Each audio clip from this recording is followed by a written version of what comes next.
estamos en el capítulo 21, pero quisiera hacer memoria de qué vimos en el capítulo 20 de Hechos, recuperando algunas de las enseñanzas más relevantes que podemos ir decantando, tomando para nuestra edificación. Voy a leer este fragmento del 18 hasta el 27 y después vemos aquí a qué se refiere. Dice: cuando vinieron a él, les dijo, ¿quién es él? Es Pablo, que mandó traer a los discípulos que viven en Éfeso. Cuando él estaba en Mileto, él llegó en el barco a Mileto, y de Mileto mandó traer a Éfeso a los ancianos, quiere decir a los líderes de la iglesia, y llegaron hasta Mileto. Entonces con ellos está platicando, dice, cuando llegaron a él, les dijo, préndele de afuera, vosotros sabéis cómo me he comportado entre vosotros todo el tiempo, desde el primer día que entré en Asia, y cómo nada que fuese útil he rehuido de anunciaros y enseñaros. Pásenle.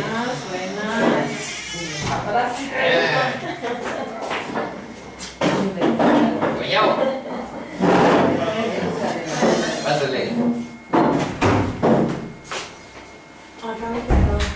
Y les dice, y como nada que fuese útil he rehuido de anunciaros y enseñaros públicamente y en las casas. Vean allí, testificando a judíos y a gentiles acerca del arrepentimiento para con Dios y de la fe en nuestro Señor Jesucristo.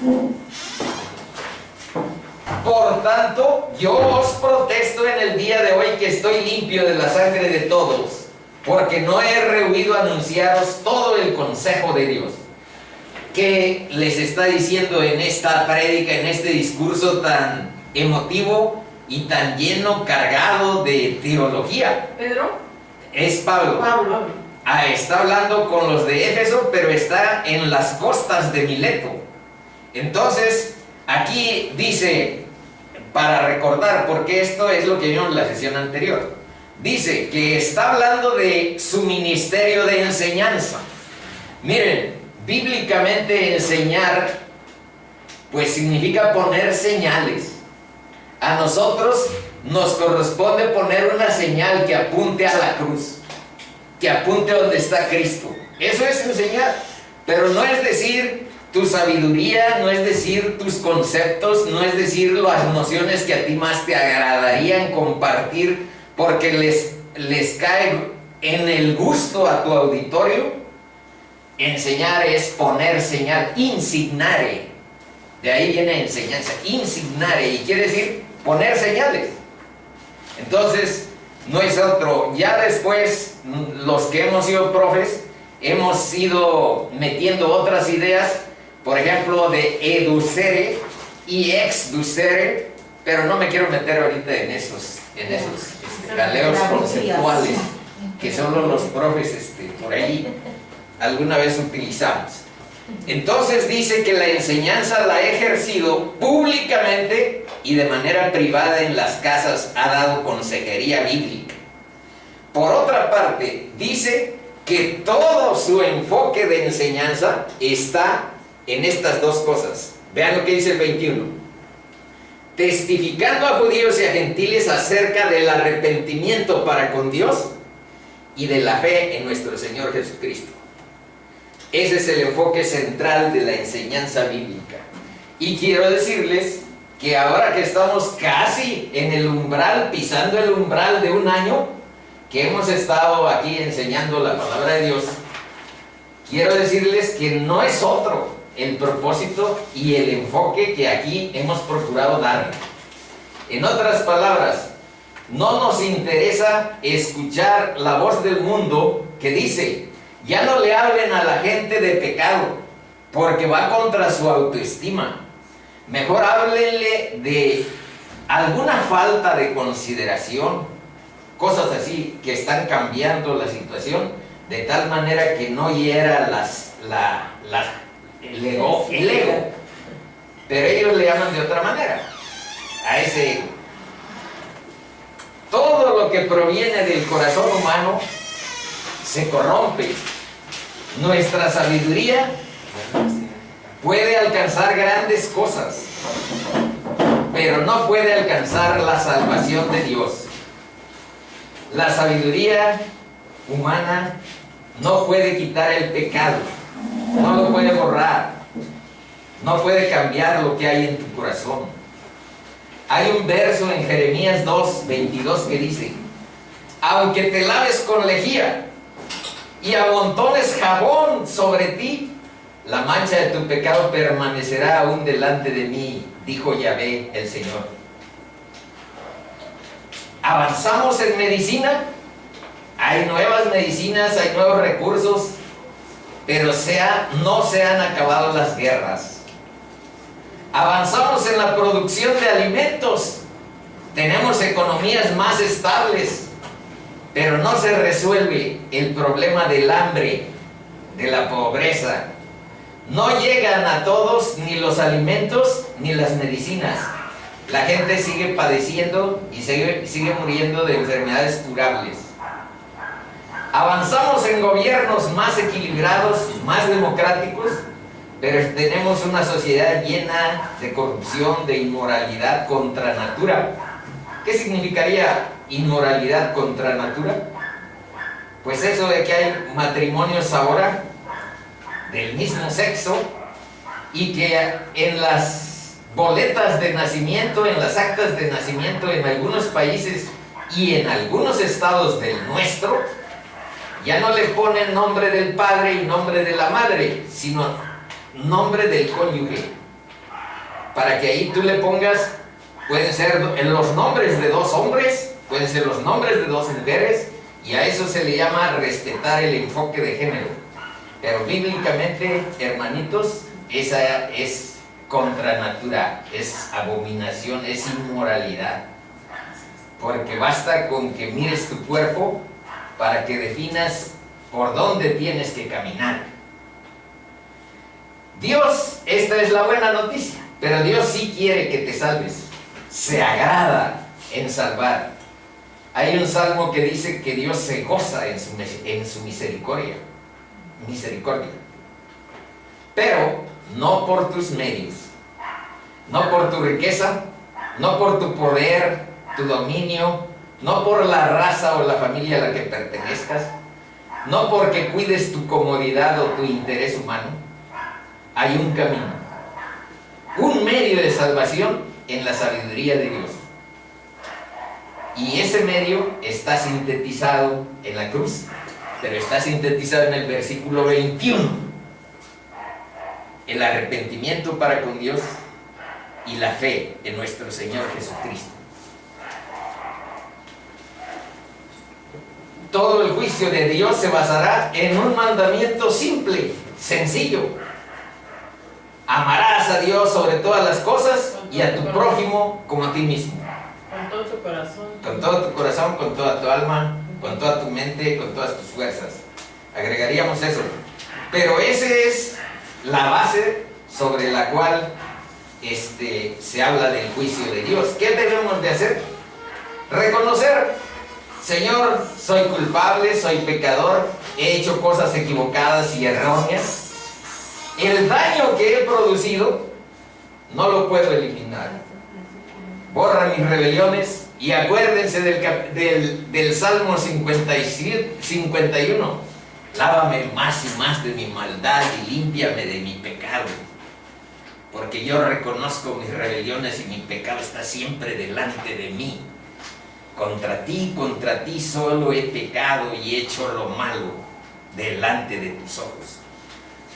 Y lo que sigue: crea en mí un corazón limpio y renueva espíritu recto dentro de mí. Ese es el sentido de testificar acerca del arrepentimiento y acerca de la fe en nuestro Señor Jesucristo. Por lo tanto, ¿y eso qué significa? Eso último. Yo os protesto que estoy limpio porque no he rehuido enseñaros todo el consejo de Dios. que Pablo estuvo enseñando durante los 3 años que estuvo en Éfeso, toda la Biblia. Y aquí, bueno, apenas vamos con un libro, pero procuramos en todas las ocasiones sacar versos del Antiguo Testamento y ver del Nuevo Testamento hasta Apocalipsis, algunas porciones que nos ayuden a tener una visión íntegra de todo el consejo de Dios.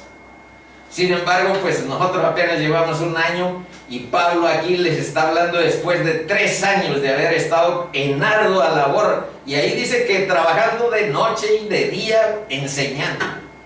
Bueno, esta es la primera parte del discurso. Segunda, advertencia de la falsa enseñanza. Cristo y todos los libros del Nuevo Testamento tienen alguna nota de prevención, de advertencia sobre el Nuevo Testamento, y Cristo nos enseñó también al respecto. Pero ¿qué dice en estos versos? Leámoslo. Porque yo sé que después de mi partida entrarán en medio de vosotros lobos rapaces, que no perdonarán al rebaño. Esos vienen de fuera. Pero lo peor es el 30. Y de vosotros mismos se levantarán hombres que hablen cosas perversas para arrastrar tras sí a los discípulos. Entonces, la advertencia de la falsa enseñanza comprende lobos que vienen de fuera, vestidos de oveja, y apostasía interna, que quiere decir que se apartan de la sana doctrina porque quieren hacer un negocio personal con la fe, siempre han sido las religiones de alguna manera una fuente de negocios. Las religiones, pero caminar siguiendo a Cristo no es una religión, es mantener una relación viva con el Dios vivo, porque Él está vivo.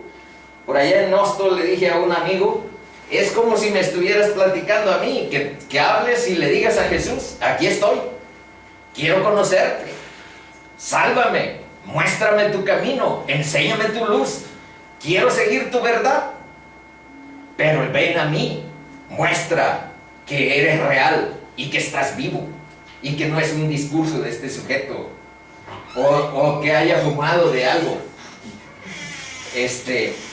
Bueno, y la última parte de este memorándum dice, y ahora hermanos, ya les dijo todo lo que ha pasado ahí, les dice, y ahora hermanos os encomiendo a Dios y a la palabra de su gracia. Y esto es lo que yo estoy siempre diciéndoles, y ojalá abra Dios su corazón para testimoniar que así es lo que aquí dice, y la palabra de su gracia que tiene poder para sobreedificaros y daros herencia con todos los damnificados, las santificados, y daros herencia con todos los santificados. Y esta parte de que tiene poder la Biblia, yo la he ilustrado aquí como una experiencia personal, que yo he sido en el mundo pues especialista en métodos de comprensión lectora en el mundo, y les enseñé hasta en posgrado a gentes a cómo tenían que sacar cuadros sintéticos, mapas conceptuales, redes semánticas de contenidos de textos complejos. Cómo digerir un texto que sea algo complicado. Bueno, yo fui especialista de eso, pero nunca había entendido la Biblia. Reboté cada vez que quise leer la Biblia. ¿Por qué? Porque la Biblia no es un libro común como el de toda la sabiduría humana. La Biblia es la palabra de Dios delante de sus hijos para guiarlos y para proponerles un modelo de vida en función de un propósito eterno. Y por eso, aquí hemos dicho, hay que bajarle a nuestra soberbia, a nuestra autosuficiencia, y hay que acercarnos a este libro sagrado con humildad en nuestro corazón. y orar en cada ocasión que nos acerquemos para pedirle a Dios su guía. De otra manera rebotarás y no encontrarás sentido, pues leerás como yo leía. Yo, pues, por supuesto que sabía entender algunas palabras, más o menos algunas ideas, pero en la esencia, el mensaje central se escapa si Dios no te lo abre. Entonces, estamos hablando de cosas sobrenaturales, que solo la cercanía con Dios se muestra. Hay un verso en Jeremías que dice: clama a mí y yo te responderé y te enseñaré cosas grandes y ocultas que tú no conoces. Ese es el sentido. Bueno, en todo os he enseñado que trabajando así se debe ayudar a los necesitados. Este es parte del final de su discurso. Vean qué hermosura el mensaje hasta el final. En todo os he enseñado que trabajando así se debe ayudar a los necesitados.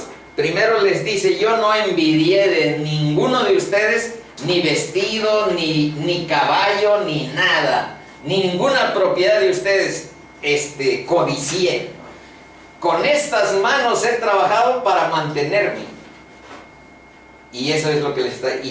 que trabajando así se debe ayudar a los necesitados. Y recordar las palabras de Jesús, que dijo: más bienaventurado es dar que recibir. Ese es el capítulo 20 que vimos la sesión anterior, las dos sesiones anteriores. Ahora estamos en el 21 y ¿qué creen? Pretendemos analizarlo todo porque solo sirve como una introducción al 22, que es el que contiene un mensaje aún más importante tal vez de lo que hemos visto hasta ahora. Bueno, veamos el 21. Sin embargo, esta porción por algo está aquí. No hay nada en la Biblia, ni un solo versículo, ni una sola palabra que no tenga alguna importancia para tu vida. Entonces, si le damos a veces un foco de mayor atención a porciones que nos son más estremecedoras, más llamativas, etc. Pero en sí, la Biblia es un conjunto de verdades que constituyen la verdad eterna. ¿Y saben cuál es el plan que subyace en todo el contenido bíblico? La redención del ser humano, y que Dios tiene un propósito para tu vida, y ese propósito es que tengamos comunión con Él, que vivamos en comunión, en dependencia con Él, y que vivamos la salvación de Cristo, el perdón de los pecados, porque no podemos tener comunión con Dios, con un Dios santo y justo, mientras tenemos aquí el alma oscura. Entonces el primer paso es la limpieza que Dios hace. Pero el propósito que revela la Biblia, el mensaje central de la Biblia, es recuperar la imagen perdida. Acuérdense que Dios nos hizo a su imagen y semejanza, y somos la más elevada creación que Dios hizo. Y por eso quiere recuperar su imagen en nosotros. Y por eso mandó a Cristo. Por eso vino Cristo. Es un plan eterno que está desde la eternidad pasada. Eso dice la palabra. A veces uno no entiende bien qué significa eso, pero eso dice. Es un plan que está desde la eternidad pasada, que así sucediera. Y nos hizo seres libres. Libres de optar, libres de decidir, libres de tener una voluntad. Entonces podemos acceder a esa salvación, a esa comunión, si nuestra voluntad lo decide, si estamos dispuestos a llegar con humildad delante de Dios para caminar en su verdad, para obedecer. Bueno, Hechos 21, después de separarnos, aquí vean, saqué la palabra original del griego, y el sentido de separarnos es como un desgarramiento, o sea, sintió feo, digamos, que dejarlos. Pablo dice, después de separarnos de ellos, zarpamos y fuimos con rumbo directo a Cos. Y aquí dice algo de Cos. Están aquí en Mileto, y de aquí se fueron a esta isla de Cos. Y saben una cosa que por ahí podemos encontrar, que esta ciudad se hizo famosa en el siglo V antes de Cristo, porque ahí estaba la escuela de medicina fundada por Hipócrates. Y deben ustedes saber que Hipócrates, así se llama la universidad que está allá cerca de la costera, Centro Universitario Hipócrates, algo así. Pero Hipócrates es el padre de la medicina. Todos los médicos hacen un juramento hipocrático. Y saben una consigna que hoy pueden aprender de Hipócrates. Hipócrates dice que el alimento sea tu medicina y tu medicina que sea tu alimento. Es un principio hipocrático, que te cures con lo que comes. Bueno, es algo que por ahí nos heredó Hipócrates. Ahora, dice, y hallando un barco, y al día siguiente a Rodas y de allí a Pátara. Aquí está Pátara, vean. Aquí en Pátara cambiaron de barco, porque aquí cuando vienen bordeando la costa es porque vienen en barquitos de remos. Pero aquí, cuando llegaron a Pátara, encontraron un gran buque. Pero pues de todas maneras, de ese tiempo no es un buque como los que ahora tenemos. Pero es un barco más grande, si no van a darse cuenta por ahí, conforme vayamos leyendo. Dice, y hallando un barco que pasaba a Fenicia, nos embarcamos y zarpamos. Fenicia está aquí. Donde dice Tiro, hasta aquí vinieron a su arribo, bastante lejos, son 5 días en barco, día y noche, 5 días, 5 noches, de este lugar hasta Tiro. Y ya llegando a Tiro está cerca Judea, pero todavía se vinieron en barco. Aquí vamos a ver que anduvieron buscando a cristianos que vivían en ese lugar y estuvieron conviviendo otra vez así emocionalmente y sencillamente. Pero van a ver lo que sucede cuando llega a Jerusalén, que es la gran aspiración que tiene Pablo en este viaje, llegar a Jerusalén. Pero algo pasa muy grave. Al avistar Chipre, Chipre es esta isla. Dice que les quedó del lado izquierdo, pues sí, vienen en esta dirección. Dejándola a mano izquierda, navegamos a Siria, ya por ahí les di la idea, y arribamos a Tiro.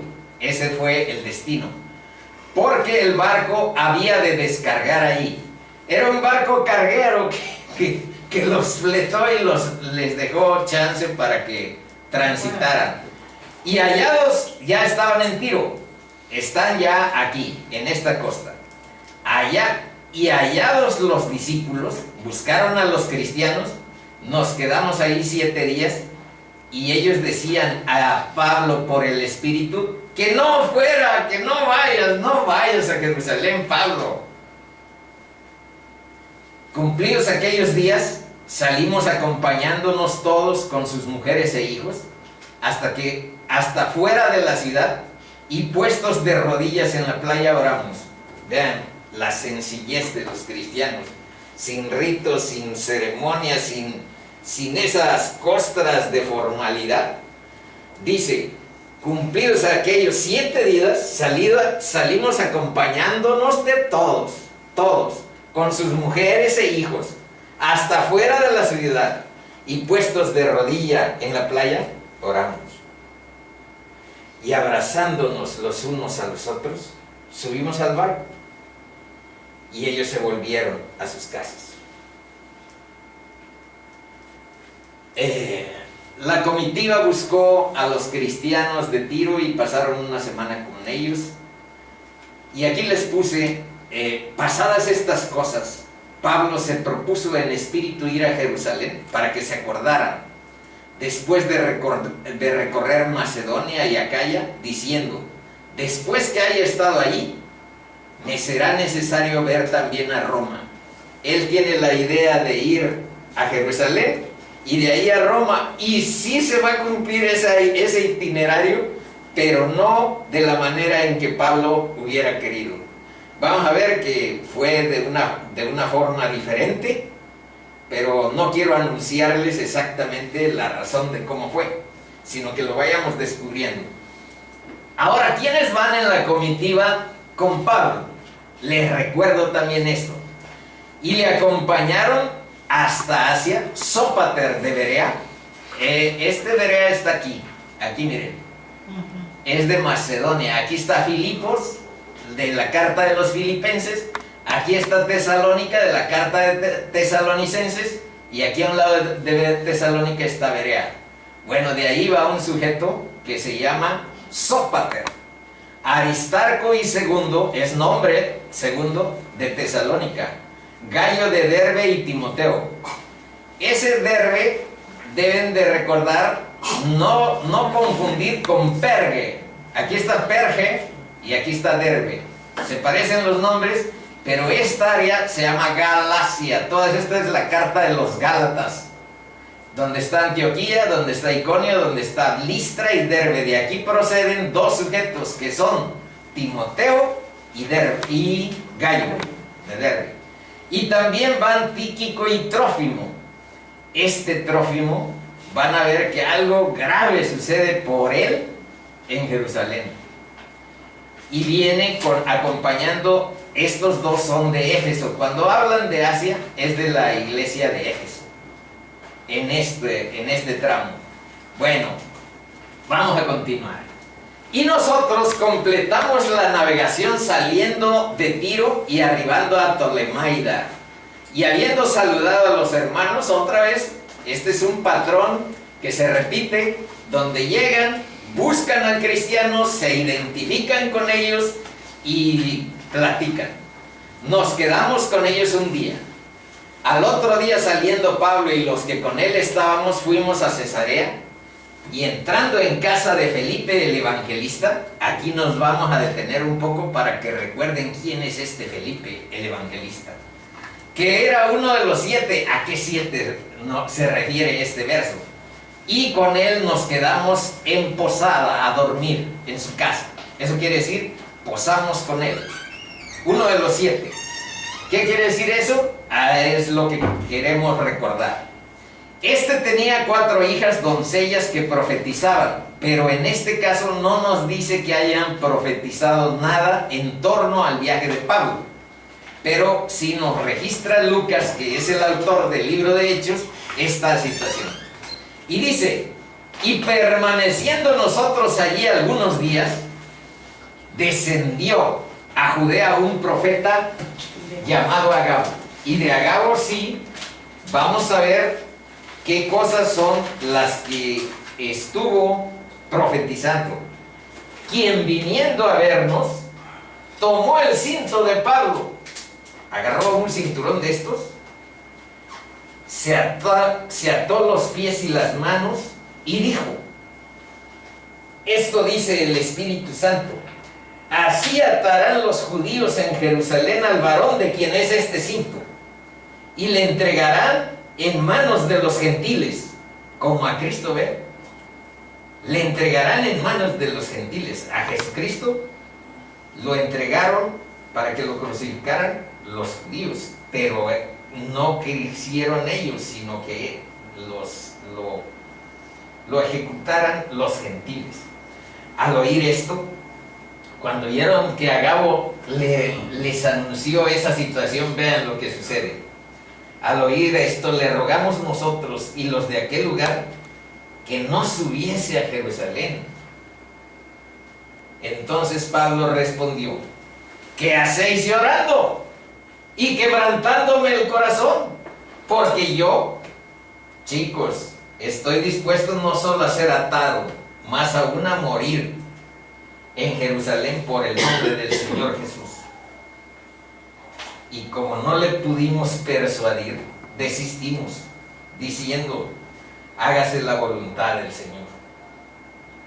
Ahora, les puse primero unos versos que proceden de Jeremías para que vean que esta dramatización es recurrente en los contenidos bíblicos.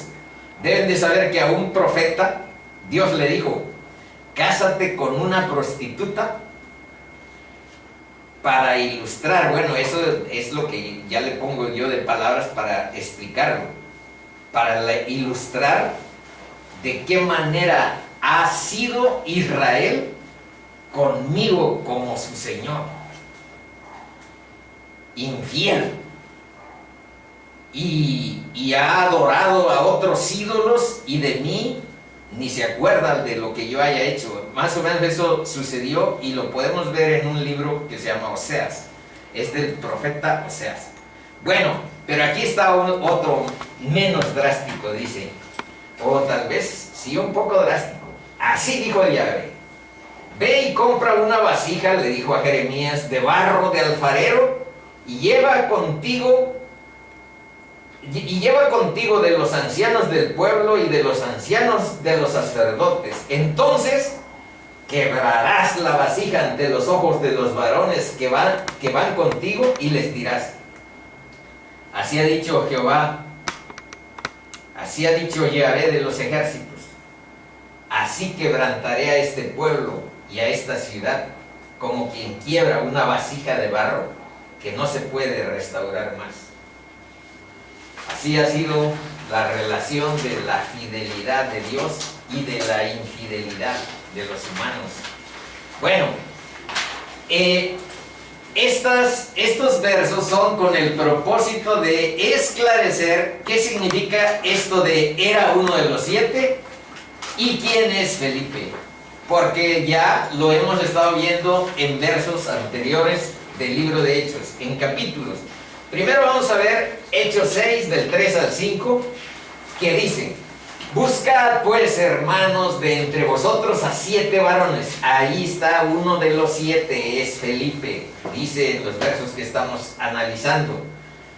7 varones de buen testimonio, llenos del Espíritu Santo y de sabiduría, a quienes encarguemos el trabajo de las mesas, porque las viudas de Jerusalén con los griegos estaban como en celos.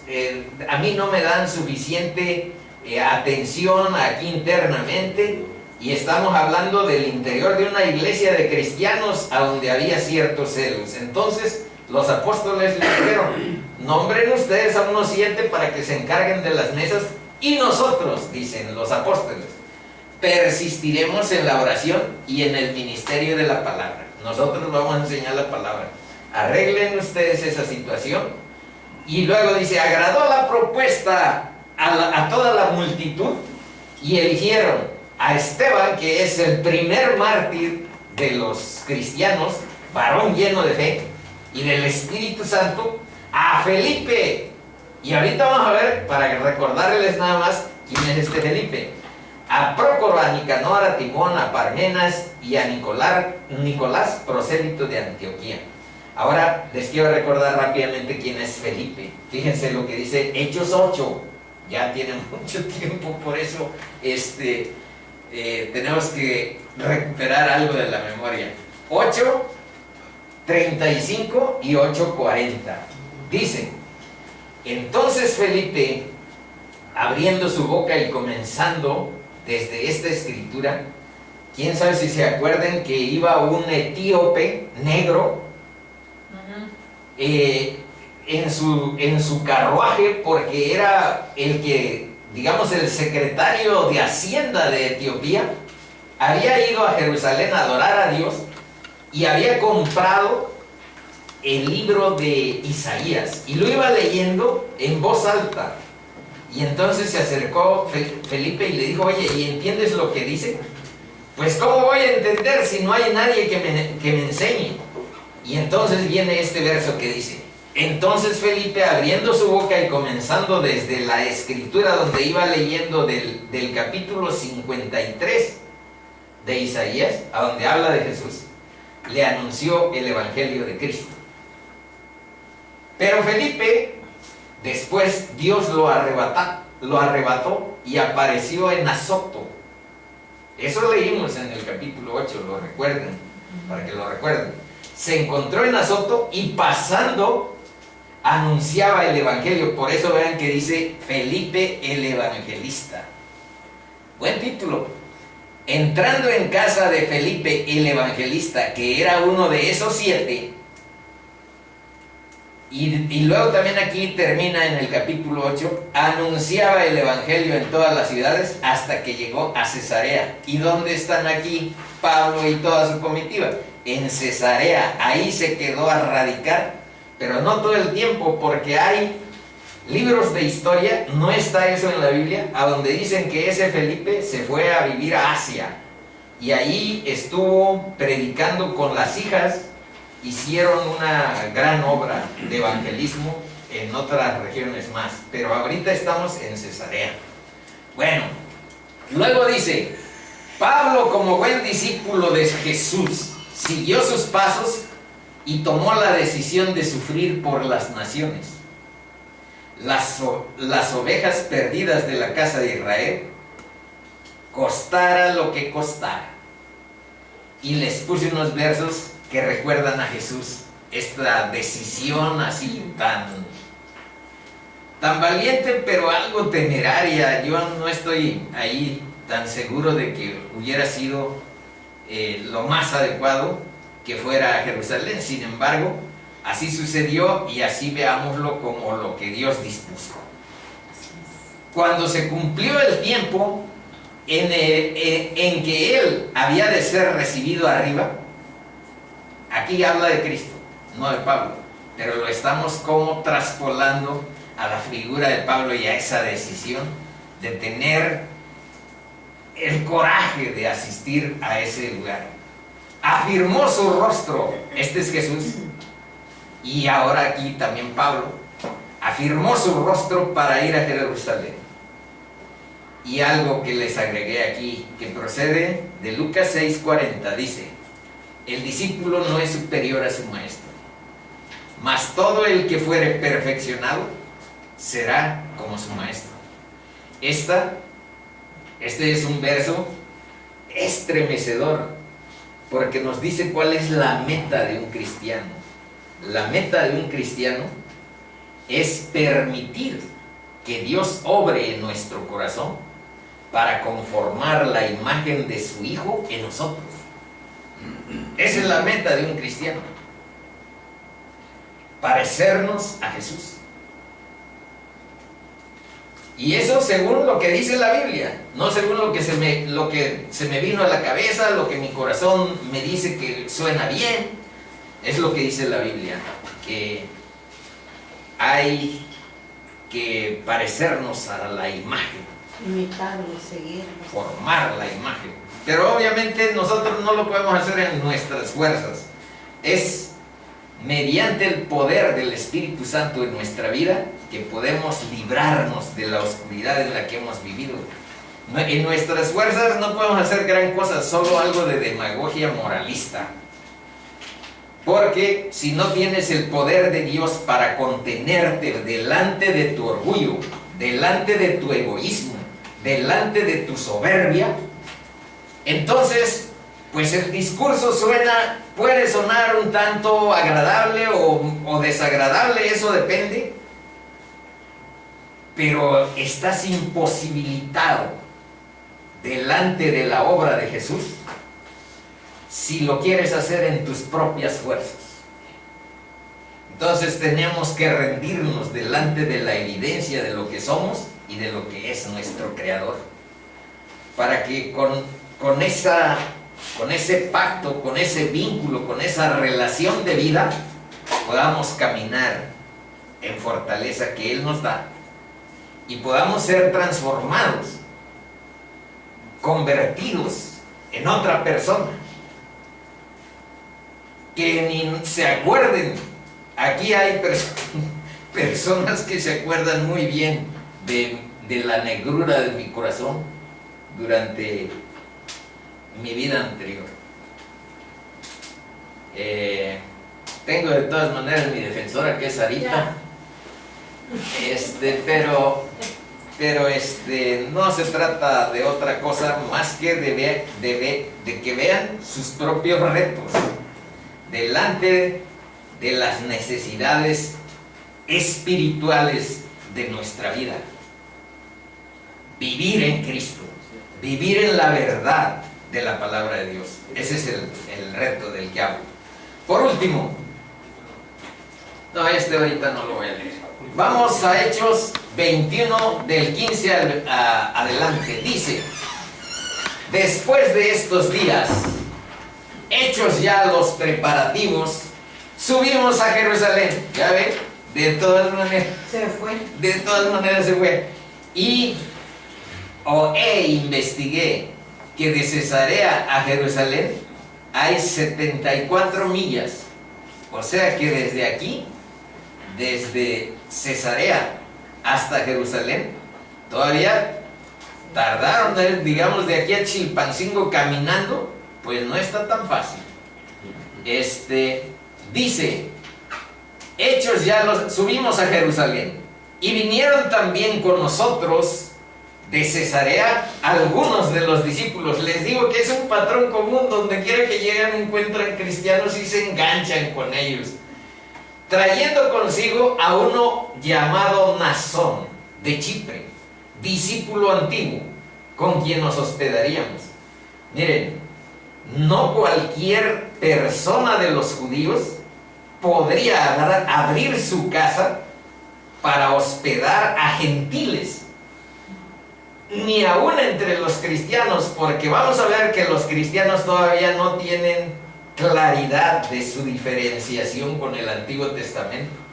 Siguen como postrados, como anclados en sus tradiciones, y algunas cosas pues Dios las pactó con su pueblo como un estatuto perpetuo, dice la Biblia. Quiere decir que será per secula seculorum, por los siglos de los siglos. Lo que les enseñó a los hebreos, pues lo mantendrán vivo. Pero pues aquí vamos a ver algunas cosas que pareciera que no. En este caso estamos hablando del hospedaje. Hospedarnos entre cristianos es elemental, y sin embargo ellos hacen una mención que llegaron a una casa de Nasón, quien era un discípulo viejo, con quien nos hospedaríamos. Cuando llegamos a Jerusalén, los hermanos nos recibieron con gozo. Bueno, y ya estaba bastante bien, pero vamos a ir viendo la evolución de ciertos acontecimientos. Dice: y al día siguiente, Pablo entró con nosotros a ver a Jacobo. Jacobo es el líder de la iglesia de Jerusalén. Entró en vez de Pedro, el apóstol, porque Pedro fue encarcelado con las miras, no nada más encarcelarlo, sino matarlo.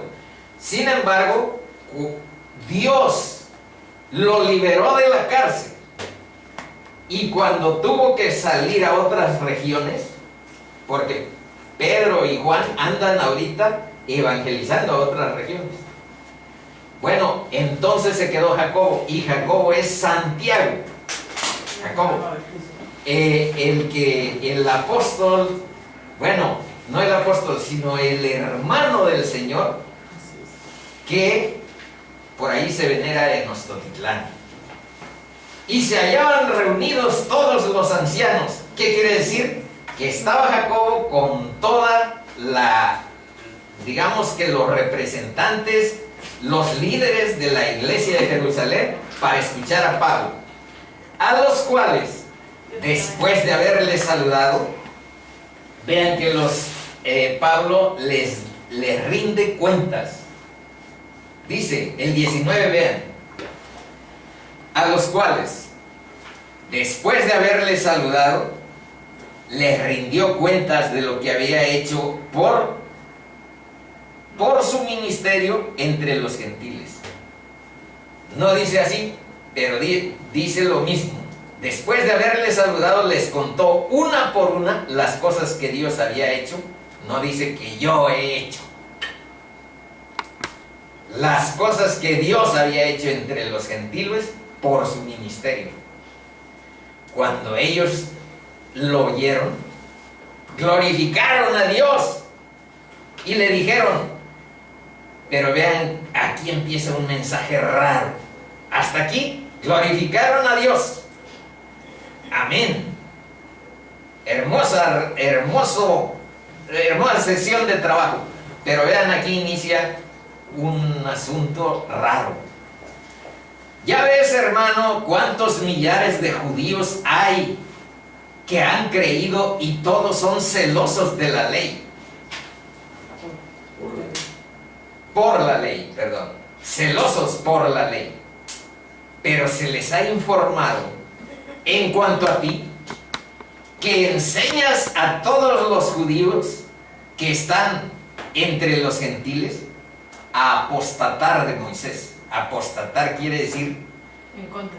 en contra. Quiere decir separarse de la fidelidad de una doctrina, de una enseñanza. Apostatar.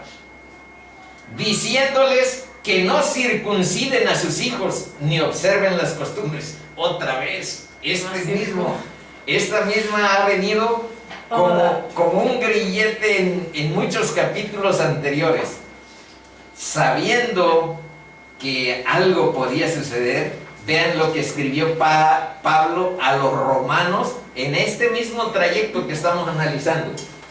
Romanos 15 del 25 al 26 dice: mas ahora voy a Jerusalén.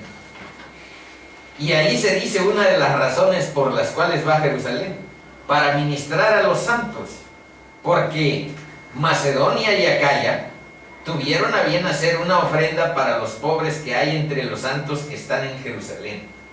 Romanos 15, 28, más abajito dice: así que cuando haya concluido esto y les haya entregado este fruto, les llevaba una ofrenda.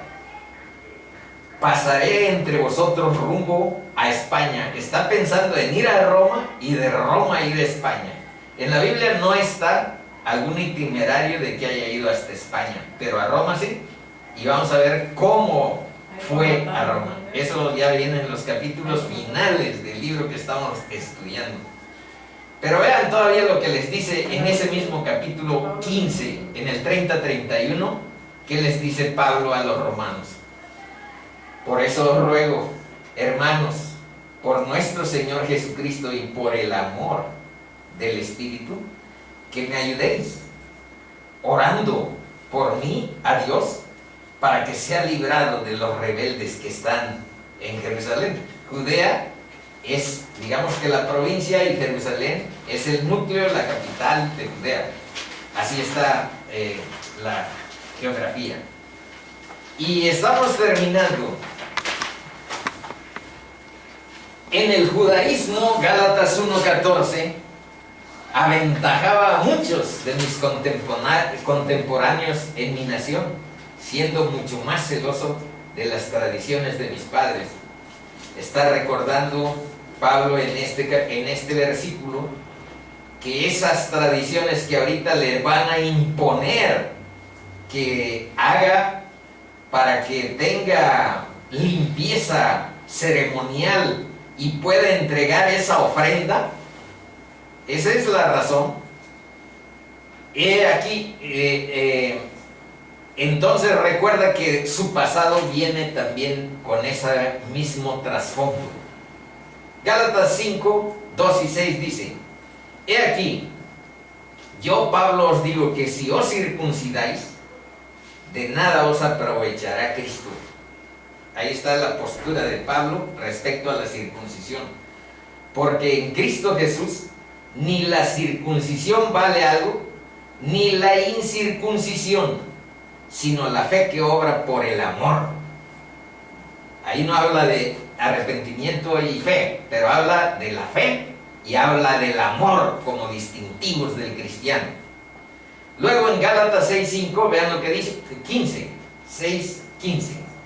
Porque en Cristo Jesús, algo muy parecido a lo que acabamos de leer más arriba, dice, porque en Cristo Jesús ni la circuncisión vale nada, ni la incircuncisión, sino una nueva creación, haber nacido de nuevo, a nueva vida.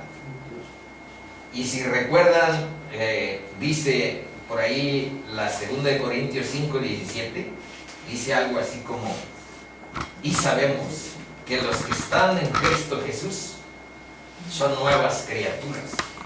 Todas las cosas viejas pasaron, he aquí, todas son hechas nuevas. Esa es la vida de un cristiano, ser una nueva creación.